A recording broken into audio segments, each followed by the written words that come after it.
ஜெபம். கர்த்தருக்கு ஸ்தோத்திரம். சங்கீதம் 27:6. இப்பொழுது என் தலை என்னை சுற்றிலும் இருக்கிற என் சத்துருக்களுக்கு மேலாக உயர்த்தப்படும்.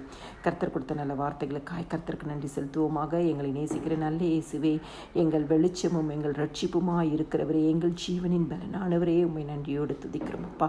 இந்த நாளிலும் நீர் எங்களுக்கு செய்த எல்லா நன்மைகளுக்காய் நாங்கள் நன்றி செலுத்துகிறோம்.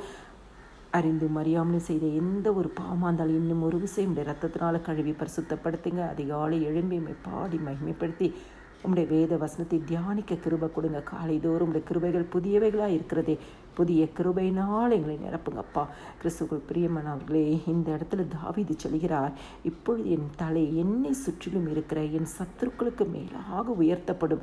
தாவீதுக்கு அநேக காரியங்கள் எழும்பினது, விரோதமாக எழும்பினது. கூட இருந்தவர்களே அவனுக்கு விரோதமாய் எழும்பினார்கள்.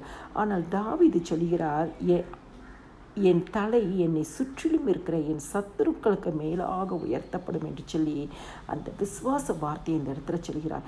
இன்றைக்கி உங்களுக்கு விரோதமாக எந்த மனிதர்கள் இருந்தாலும், உங்களுடைய வேலை ஸ்தலத்தில், குடும்பத்தில், இல்லை ஏதோ ஒரு காரியத்தில் உங்களுக்கு எதிரிட்டு நிற்கிறார்கள் என்று சொன்னால், ஆண்டவர் அவர்களுக்கு முன்பாக அவர்களை காட்டிலும் உங்கள் தலையை உயர்த்துவார்.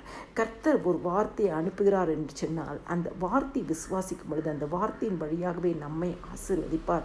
இன்னைக்கு ஒருவேளை நீங்கள் மிகவும் நெருக்கப்பட்ட சூழ்நிலையில், சிறுமைப்பட்ட சூழ்நிலைகளுக்குள்ளாய், ஆண்டவரே நிமிரவே முடியலப்பா, நான் ரொம்ப வேதனையோடு இருக்கிறேன்ப்பா, எல்லா இடத்துலையும் எனக்கு தாழ்மையின் சூழ்நிலையை பார்க்குறேன்னு சொல்லி கலங்கி கொண்டு இருக்கிறீங்களா? இன்னைக்கு ஆண்டவர்கிட்ட சொல்லுங்க, ஆண்டவரே என் தலை என்னை சுற்றிலும் இருக்கிற என் சத்துருக்களுக்கு மேலாக உயர்த்தப்படும். இதை வாயில் அறிக்கை ஜெபித்து பாருங்க. கர்த்தர் உங்கள் சூழ்நிலைகளை அத்தனையும் மாற்றி எல்லாருடைய முன்னணியிலும் உங்கள் தலையை உயர்த்துவார், நிமிர்ந்து நடக்க பண்ணுவார்.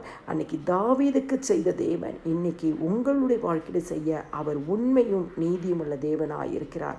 எல்லா துதியும் கனமும் மகிமையும் ஸ்தோத்திரமும் என் ஆண்டவராகிய இயேசு கிறிஸ்து ஒருவருக்கே செலுத்துகிறேன். ஆமேன்.